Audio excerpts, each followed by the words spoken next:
எனக்கு டிஎம்ஸ் வந்து சொன்ன சென்டிமெண்ட் கண்டென்ட் போட்டாலுமே சம் டிஎம் அதில் வந்து கமெண்ட்ஸ் வந்து என்ன ப்ரோ எங்களை வந்து இவ்வளோ கஷ்டப்படுத்துறீங்க, உங்களுக்கு இருக்குன்னு சொல்லி நீங்கள் இப்படி பண்ணாதீங்க. ஸோ அந்த மாதிரி போடும்போது நமக்கு ஒரு மாதிரி ஹர்ட் ஆகுது. ஐயோ ஒரு நம்ம தப்பு பண்ணுறோமோ. சன் டிவியில் நான் பர்ஃபார்ம் பண்ணும்போது டி ராஜேந்தர் சாரோட இவங்க 2 பேரும் அங்கே ஷூட்டிங்கில் உட்காந்து பார்த்துட்டு இருக்கிறாங்க. நானும் சாரோட பேசிட்டு இருக்கிறேன். இன்னைக்கு என் மிஸ்ஸஸ் வந்து கலைஞர் டிவி ப்ரோக்ராமில் ஷூட்டில் உட்காந்துருக்காங்க. நானும் என்னுடைய தரணி வந்து ஆடியன்ஸ் சைடு உட்காந்து பார்த்துட்டு பேசிக்காக எங்கள் ஃபேமிலியில் யாருக்குமே வந்து படிக்க தெரியாது. அப்போ எங்களோட பர்ஃபார்மன்ஸை பார்த்து எங்கள் ஃபேமிலியில் இருக்கக்கூடிய பெரியவங்களுக்கு வந்து ஒரு கிரெடிட் கிடைக்கும்.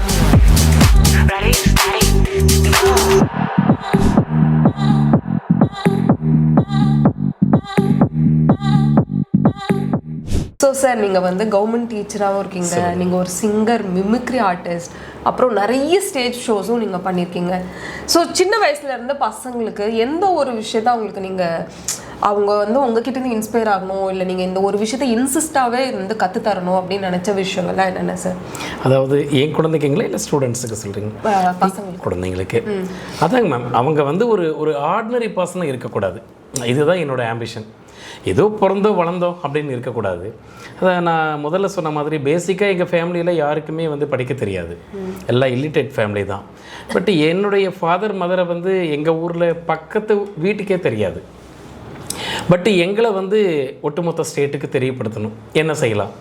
அப்போ எங்களோட பர்ஃபார்மன்ஸை பார்த்து எங்கள் ஃபேமிலியில் இருக்கக்கூடிய பெரியவங்களுக்கு வந்து ஒரு கிரெடிட் கிடைக்கணும். இப்போ அவங்க யாருமே இல்லை, பட் அவங்களுடைய பிளெஸ்ஸிங் எங்கள் எல்லாருக்குமே இருக்குது. ஸோ நம்ம குழந்தைங்களுக்கு வெறும் எஜுகேஷனோடு இருந்தால் அது லைஃப் வந்து த்ரில்லாக இருக்காது. இப்போ இன்றைக்கி எக்ஸ்ட்ரா பொட்டன்ஷியல்ஸ் யார் போடுறாங்களோ அவங்க தான் ஹை லெவலுக்கு போகிறாங்க. அதை அப்போ நாங்கள் அனுபவபூர்வமாக பார்த்துட்ருக்குறோம். அதுவும் இன்றைக்கி ஒரு பெரிய வைப்ரேஷன் என்னென்னா, நான் already Sun TV, Raj TV, Kalaignar TV, இப்படி பெரிய பெரிய டிவி சேனலில் வந்து நான் ப்ரோக்ராமில் பார்ட்டிசிபேட் பண்ணியிருக்கேங்க. பட் அந்த ப்ரோக்ராமில் செலக்ட் ஆகிறது வந்து எவ்வளவு டஃப்பான ஒரு விஷயன்றது எனக்கு தெரியும். அதை தாண்டி இன்றைக்கி மார்னிங் வந்து கலைஞர் டிவியில் ஒரு பெரிய ஷோவில் வந்து என்னுடைய மிஸ்ஸஸ் அட்டன் பண்ணுறாங்க. சன் டிவியில் நான் பர்ஃபார்ம் பண்ணும்போது அந்த ஷூட்டிங் யூனிட்டில் வந்து நானும் ஸ்டேஜில் பர்ஃபார்ம் பண்ணுறேன் டி ராஜேந்தர் சாரோட. என்னோடய மிஸ்ஸஸ்ஸு என்னுடைய தரணி வந்து அன்றைக்கி கை குழந்தை. இவங்க 2 பேரும் அங்கே ஷூட்டிங்கில் உட்காந்து பார்த்துட்ருக்குறாங்க. நானும் சாரோட பேசிகிட்ருக்கிறேன். இன்றைக்கி என் மிஸ்ஸஸ் வந்து கலைஞர் டிவி ப்ரோக்ராமில் ஷூட்டில் உட்காந்துருக்காங்க. நானும் என்னுடைய தரணி வந்து ஆடியன்ஸ் சைடு உட்காந்து பார்த்துட்டு எனக்கு ஆனந்த கண்ணீரே வந்துருச்சு. ஸோ இப்படி ஒரு பொசிஷனை கொடுத்தது யாருன்னு பார்த்தீங்கன்னா என்னுடைய அன்பு தரணி தான். அந்த ட்ரெண்டிங் தரணின்ற சேனல் தான் இன்றைக்கி எங்கள் மிஸ்ஸஸ் அந்த இடத்துக்கு கொண்டு போய் விட்டுருக்கு. இதுதாங்க மேம், குழந்தைங்களுக்கு நம்ம வெறும் பாடத்தை மட்டும் சொல்லி கொடுத்து அவங்க படிச்சுட்டா மட்டும் போதாதுன்னு. படிப்புங்கிறது வெறும் ஏட்டுக்கல்வி தாங்க. இன்றைக்கி உலகத்தில் யாருக்கு தனி மரியாதை இருக்குன்னா யூனிக்னஸ் இருக்கிறவங்களுக்கு மட்டும்தான். ஸோ அந்த யூனிக்னஸ் மட்டும்தாங்க ஒரு மனிதனுக்கு ரொம்ப ரொம்ப முக்கியமான ஒரு விஷயம். நான் அதை ஃபாலோ பண்ணிகிட்ருக்கிறேன். நானே ஒரு இவ்வளோண்டு ஃபாலோ பண்ணுறேன். இன்றைக்கி கொஞ்சம் ஐடியா கொடுத்ததுனால என்னுடைய குழந்தைங்க இன்றைக்கி இந்த அளவுக்கு வந்திருக்காங்க. இப்போ பாருங்கள், அவங்க பல லட்சம் ரசிகர்கள் சொல்கிறத விட பல லட்சம் உறவுகளை சம்பாதிச்சிருக்காங்க. என்னுடைய ரிலேஷன் சர்க்கிள் கூட பார்த்தீங்கன்னா வித்தின் கிருஷ்ணகிரி டிஸ்ட்ரிக்ட் தான் இருக்கும். ஆனால் இன்றைக்கி என்னுடைய குழந்தை ஆல் ஓவர் தமிழ்நாட்டுக்கு வந்து சொந்தக்காரர் ஆகிட்டார். இதுதாங்க மேம் பேசிக். ஸோ குழந்தைங்களுக்கு வந்து கல்விங்கிறது மட்டும் போதாது, கல்வியோட இந்த கலை சார்ந்த அறிவு இருந்தால் அவங்க ஃப்யூச்சர் நல்லா இருக்கும்ன்ற ஒரு நோக்கத்தில் தாங்க மேம் நான் வந்து அதை குழந்தைங்கள்லேருந்து அவங்களுக்கு நான் இன்சிஸ்ட் பண்ணேன். இப்போ நீங்கள் வந்து ஒரு டீச்சராகவும் இருக்கீங்க. ஸோ இவ்வளோ வீடியோஸ் பண்ணி இவ்வளோ ட்ரெண்ட் ஆகி நிறைய பேர் பார்த்து அதெல்லாம் உங்கள் கூட ஒர்க் பண்ணுறவங்க இல்லை உங்கள் வீட்டு பக்கத்தில் இருக்கவங்க எல்லாம் என்ன சொல்கிறாங்க? ஸ்கூல்லலாம் ரொம்ப பெருமையாக நினைப்பாங்க. விஜய் மேம் இப்படி எப்படிங்க மேம் நீங்கள் பண்ணுறீங்க, இங்கேயும் ஒர்க் பண்ணுறீங்க. என் ஒர்க்கை வந்து பர்ஃபெக்டாக இருக்கும். அங்கேயும் ஸ்கூல்லேயும் வந்து என்னோட குழந்தைங்களுக்கு என்னெல்லாம் கொடுக்கணுமோ பர்ஃபெக்டாக கொடுப்பேன். அதே லாஸ்ட் இயர் வந்து பார்த்திங்கன்னா என்னோட சப்ஜெக்ட் தமிழ் எடுக்கிறேன். நான் சென்டம் எடுத்து கொடுத்தேன். அதாவது சிபிஎஸ்சியில் சென்டம் எடுத்து கொடுக்குறது வந்து பெரிய விஷயந்தான். அது நான் வாங்கி கொடுத்தேன். சரி, அப்படி வந்து ஸ்கூல்லேயும் வந்து நல்லா எஃபெக்ட் போட்டு பண்ணிகிட்டு இருப்பேன். இன்னொரு விஷயம் லைவாக இருக்கும் என்னுடைய கிளாஸ் எல்லாமே. அதாவது நடுவில் இடையில பாட்டு பாடி அவங்கள கதை சொல்லி மகிழ்ச்சிப்படுத்தி என்னுடைய ஸ்டூடெண்ட்ஸ் வந்து கொண்டு வருவேன். அப்படி என்டர்டெயின் பண்ணுறவங்க இப்படியும் ஒரு திறமை இருக்கா அப்படின்னு சொல்லிட்டு எல்லாருமே ஆச்சரியப்படுவாங்க. அதுவும் நான் போய் அங்கே ப்ரேயரில் வந்து நிற்கும் போது சொல்லி குழந்தைங்கள்லாம் மேம் பாரு ரீல்ஸ் பண்ணுறாங்க அப்படின்னு சொல்லுவாங்க. நேற்று கூட வந்து பார்த்திங்கன்னா எல்லா குழந்தைங்களும் உங்களோட ஃபாலோவர்ஸ் மேம், நாங்கள் உங்களோட நான் வந்து 7th போக மாட்டேன், 9th 10th அந்த மாதிரி ஹேண்டில் பண்ணிகிட்ருக்கேன். ஒரு சப்ஸ்டியூஷன் போட்டிருந்தாங்க. அதுக்கு போனதுக்கப்புறமா எல்லா குழந்தைங்களுக்குமே என்ன தெரியுது. நான் போகாத கிளாஸ் எல்லாம் கூட வந்து உங்களை ஃபாலோ பண்ணிகிட்ருக்கேன் மேம், உங்களுடைய ஐடியை பார்த்துட்ருக்கேன், உங்களுடைய நீங்கள் என்னெல்லாம் ரீல்ஸ் போடுறீங்க அதெல்லாம் பார்த்துட்ருக்கேன் அப்படின்னு சொல்லும்போது நம்ம மகிழ்ச்சியாக இருக்குது. அதே போல் டீச்சர்ஸுமே எல்லாருமே ரெஸ்பான்ஸ் பண்ணுறாங்க. இன்னொரு விஷயம் மகிழ்ச்சியாக நம்மோடையும் ஒரு கொலீக்ஸ் இந்த மாதிரி இருக்காங்களா அப்படிங்கும்போது அவங்களுக்கு ஹாப்பியாக இருக்குது. எல்லா டீச்சர்ஸுமே என்கரேஜ் பண்ணுறாங்கன்னு, எங்கள் மேமாக இருக்கட்டும், எங்கள் சாராக இருக்கட்டும், எல்லாருமே என்கரேஜ் பண்ணிகிட்ருக்காங்க. ஓகே, ஆக்சுவலி இந்த 2K கிட்ஸை பார்த்தாலே வந்து நாங்கள்லாம் ஏதோ ஒரு ஏலியன் உலகத்துலேருந்து வந்துட்டோமா, இவங்களோட உலகம் மொத்தமாகவே வேறு மாதிரி இருக்கே அப்படின்ற ஒரு ஃபீல் எங்களுக்குலாம் இருக்குது. 90s கிட்ஸ் எங்களுக்கே இருக்குது. ஸோ ஒரு 2K கிட்டாக இருந்து உங்களை நான் பார்க்கும்போது எப்படின்னா பயங்கர ஒரு ரெஸ்பெக்ட்ஃபுல்லான ஒரு குழந்தை, அப்பா அம்மாவுக்கு ரொம்ப ரெஸ்பெக்ட் கொடுக்குற ஒரு குழந்தை அப்படின்ற மாதிரி. பட் நிறைய ஃபேமிலிஸில் அந்த மாதிரி கிடையாது. பட் உங்களுக்கு ஏதாவது டிஎம்ஸ் வருதா, இது ஒரு வேளை வந்து ரியாலிட்டிக்கு ரொம்ப தூரமாக இருக்கோ, இல்லை அப்படின்னா இந்த மாதிரிலாம் கண்டென்ட் போடுங்க அம்மா கூட, எனக்கு இந்த மாதிரிலாம் வந்து சுச்சுவேஷன்ஸ் நடந்திருக்கு, அந்த மாதிரி ஏதாவது டிஎம்ஸ் வந்திருக்கா? லைக் இந்த தப்பான பாயிண்ட் ஆஃப் வியூலாம் எனக்கு டிஎம் வந்ததில்லை மேம். நான் வந்து என்னோட அதான் நான் இன்னொரு கான்செப்ட் சொல்லிடுறேன். ஸோ எனக்கு சின்ன வயசுலேருந்து எனக்கு ஒரு ஆசை என்னென்னா, அடுத்தவங்க சிரிக்கிறதா எனக்கு கொஞ்சம் சந்தோஷமாக இருக்கும். ஸோ கண்டென்ட் வைஸில் நம்ம போகும்போது நிறைய சென்டிமெண்ட் கண்டென்ட்டும் எனக்கு திங்கிங் வந்துட்டு இருக்கோம். ஸோ சென்டிமெண்ட் கண்டென்ட் போயிட்டு அவங்கள அடுத்தவங்க சிலருக்கு வந்து சம் இஷ்யூஸ் இருக்கலாம், அவங்களோட லைஃப்பில் ஏதோ ப்ராப்ளம் இருக்கலாம். ஸோ அவங்க அதனால ஹர்ட் ஆகக்கூடாது இல்லையா, அதனால சொல்லி சரி எல்லாருமே சிரிக்கணுங்கிறத என்னோட பாயிண்ட் ஆஃப் வியூ. சிரிக்கிற லைக் ஃபன்னி கண்டென்ட்ஸ் போட்டோன்னா குழந்தையிலேருந்து பெரியவங்கலேருந்து aunty uncle friends and family எல்லாருமே வந்து என்ஜாய் பண்ணுற கண்டென்ட்னா ஃபன்னி கண்டென்ட்டாக தான் இருக்கும். ஸோ அந்த ரூட்டில் தான் நான் ஃபன்னி கண்டென்ட் சூஸ் பண்ணேன். ஸோ எனக்கு நீங்கள் கேட்ட கொஸ்டின் எப்படி பார்த்தோன்னா, எனக்கு டிஎம்ஸ் வந்து சென்டிமெண்ட் கண்டென்ட் தான் நிறைய பேர் கேட்குறாங்க. ஸோ நான் சென்டிமெண்ட் கண்டென்ட் போட்டாலுமே சம் டிஎம் அதில் வந்து கமெண்ட்ஸ் வந்து என்ன ப்ரோ எங்களை வந்து இவ்வளோ கஷ்டப்படுத்துறீங்க, உங்களுக்கு இருக்குன்னு சொல்லி நீங்கள் இப்படி பண்ணாதீங்க. ஸோ அந்த மாதிரி போடும்போது நமக்கு ஒரு மாதிரி ஹர்ட் ஆகுது. ஐயோ ஒரு நம்ம தப்பு பண்ணுறோமோ, இனிமேல் நம்ம சென்டிமெண்ட் கண்டென்ட் போடக்கூடாதுங்கிற மாதிரி டிஎம். ஸோ அந்த மாதிரி டிஎம்ஸ் தான் மேம் எனக்கு நிறைய ஒரு சேட் கண்டென்ட்ஸ், அந்த ரியாலிட்டி கண்டென்ட்ஸ் போட சொல்லுவாங்க. ஃபன்னி கண்டென்ட்ஸ் தவிர இருக்கு. ஜாலியாக இருக்கணும். நம்ம வீடியோ பார்த்தாங்களா ஜாலியாக இருக்கணும். காலையிலேருந்து எவ்வளோ ஸ்ட்ரெஸ்ஸாக இருந்தாலுமே பார்த்தாங்களா, நம்ம வீடியோ பார்த்தோன்னே ட்ரெண்டிங் தரணியோட வீடியோஸ் பாருங்கடா, அவங்க அம்மா அப்பா ஃபேமிலி எல்லாரும் சேர்ந்து ஒரு ஜாலியாக இருக்கும், நம்ம மனசு ரொம்ப சந்தோஷப்படும் அப்படிங்கிற மாதிரி ஒரு ஐடியா இருக்கணும் நம்ம ஐடி. அதான் கிரேட் சார். நீங்கள் ஒரு அழகான வார்த்தை சொன்னீங்க, எல்லா குழந்தைங்களுக்குமே யூனிக்னஸ் அப்படின்ற ஒரு விஷயத்தை நம்ம ஷேப் பண்ணணும் அப்படின்னு சொல்லிட்டு. அது வந்து எல்லா குழந்தைங்களுக்குமே இப்போ நம்ம ஃபேமிலியில் இருக்கிற மாதிரி அதுக்கு கலை சார்ந்து இந்த ஒரு ஆக்டிங் மட்டுமே இருக்காதுல்ல. ஸோ ஒவ்வொரு குழந்தைக்கும் வெவ்வேறு மாதிரி இருக்கலாம்.